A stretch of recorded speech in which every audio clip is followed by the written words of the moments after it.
Alright guys, this is my small utility trailer, and I bought this from a local Tractor Supply on March 13th of 2020.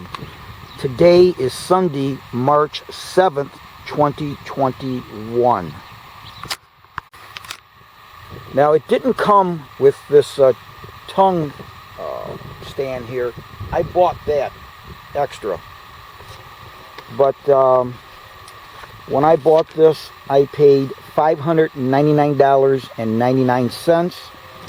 This trailer has a gross vehicle weight rating of 2,000 pounds. It's 325 pounds empty and 1,675 pounds of payload capacity. Now this is a 4-foot by 7-foot trailer, and I wanted something smaller than what I had. I actually do have a 5-foot by 10-foot trailer that you see over here, but I wanted something that wasn't quite so big, and also because there's times you don't need anything that big. And the other thing is, if I was hauling astronomy equipment to a remote site, like that big tripod you see out there in the center of my yard, I wanted something small for that purpose also. So the question might be is, what's the purpose of this video? Are you going to compliment it? No, negative. Several issues with this trailer. Now I know I didn't spend thousands of dollars, but when you manufacture a trailer, if you're going to sell it to the public, you should at least do a good job.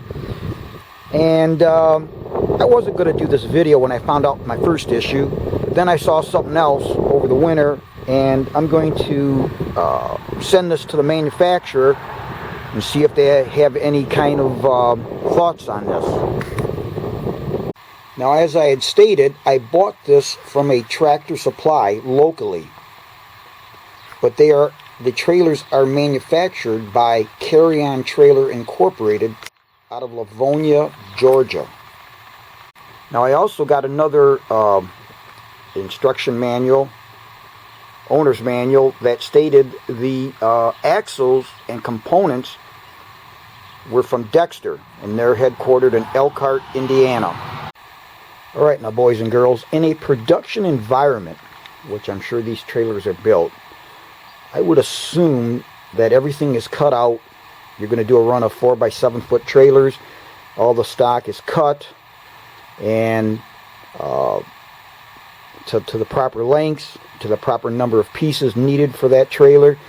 And that when the trailer is put together, now I could be wrong in this, if I was manufacturing trailers, I'd want them in a fixture, some kind of a jig that when you clamp them up, everything is true, because who wants to waste time squaring things up? You want to put them in a fixture, tack weld it, maybe take them back out, whatever, weld it, and make sure that everything is square and true to everything else, all the datum points on that trailer. And the other thing is, you'd think that they would measure things and double check their work, maybe have a QC department that checks to make sure things are as they should be. But in any event, on this particular day, or maybe they just don't even have it, nothing was checked. So as I said, when I bought this trailer last year on March 13th of 2020, I didn't really look the thing over very well. It looked fine from the outside, you know. Paint looked good, everything looked good, and brought it home. It wasn't until probably 3 months later that I started to put those hooks on all around that you see on the top of the railing, those D-hooks. And when I was putting them on the front side here, the front of the railing here, closest to the camera, I thought, well, hell, this straight tongue doesn't look like it's in the center of the trailer. So now, as we look at this trailer from the front side, the left side of the trailer would be to the right of the video here. The right side is to the left side of this video. So as I'm looking at this, I got out my tape measure.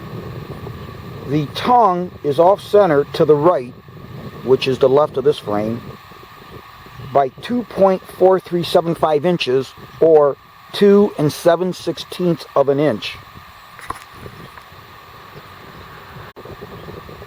The left side, which again is to the right of this frame, the video, I measured 24 5/8 inch from the same datum point. And the right side, which is to the left of this in this video frame, is 22 3/16 from the same datum point. So when I measured this trailer, I'm going from the outside of this angle iron to this point on the attachment of the tongue on the left side. And likewise, if we're going to do the other side, doing the same thing, going from the outside of that piece of angle iron to the right side of the attachment point of this U channel on this side. So that way those dimensions should be the same. If I measure from here to here on the right side, the left side should be that same dimension, or pretty damn close. So let's get a measurement here. We're doing the left side first. We're going to go up there like I said. All right, let me get there. Let me get that up there. Kind of hard. I'm holding the camera here and trying to measure it the same. So there we go. So we're in down there. And like I said, we are at 24 5/8 inches. Here we are on the right side of the trailer, the same process. And we are at 22 3/16. So like I said, guys, this thing is offset to the right side, and by 2 7/16 of an inch. Now that's a lot.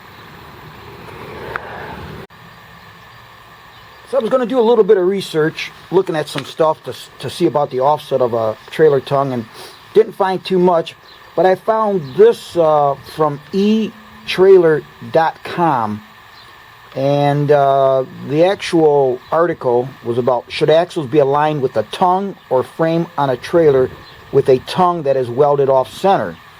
Now, and I'm not going to read the whole thing, but it just said, the guy says, this Mark guy says, I discovered the tongue of the factory built tracker trailer Tailstar trailer is offset by 1/2 to 3/4 of an inch to the right of the trailer center. It is not bent, it was welded up this way from the factory. Should I align my axles to the hitch, which causes them to sit at a slight angle to the frame, or align them so they are square to the frame?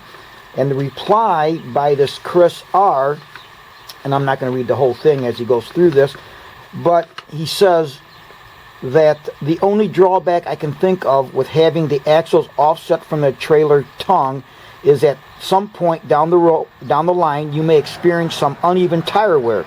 This is simply because a trailer is going to be constantly trying to pull itself to center behind your tow vehicle. With that being said, 1/2 to 3/4 of an inch offset should not cause too much of an issue. Well, now remember, boys and girls, I said that mine is offset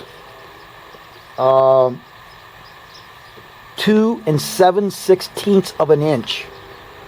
So, again, Carry On Trailer Incorporated, I don't know how this got out of there that way. I mean, that's quite a bit. And I think it was in latter part of August. It was later part of August, towards the end of the summer, that I put those D-rings on. And when I found it, I was always going to go back and show them at Tractor Supply, but, well, I already had drilled holes and everything, and I kind of left it alone. And then again, with the way that paint's peeling, I'm just going to let the manufacturer see what they want to do. or what they think of this. Now here's the other thing that I saw after this winter, is this paint that's just lifting right off the trailer. It doesn't look like they even primed it. And like I said, just about a year old here. And I've never had any trailer. I've owned several trailers, and again, I own my other that other trailer that I showed you, 5 by 10 foot. Sure, it's going to get rust. That thing sat out here, what, 7, 8 years. You're going to get a little rust on it, but this is literally chipping. Now, I've not touched this. This is literally the way I found it. Just coming right off, and appears to be absolutely no primer.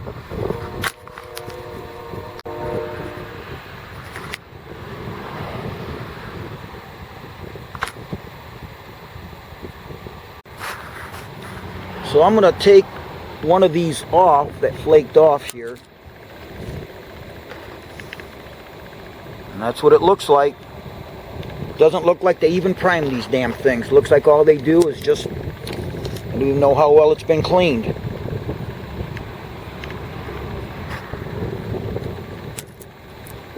So I'm going to send the manufacturer this link to this video, see what they have to say. I think this is just terrible. And you know, I was going to do a video on that tongue. I just said the heck with it. Like I said, I had, it was several months, maybe 4 months or so after the fact. I just hadn't noticed it. And it wasn't until I was putting these D-hooks on that I saw that the front was out. But then when I see this, I thought, well, this is terrible. Unbelievably poor quality control or manufacturing processes.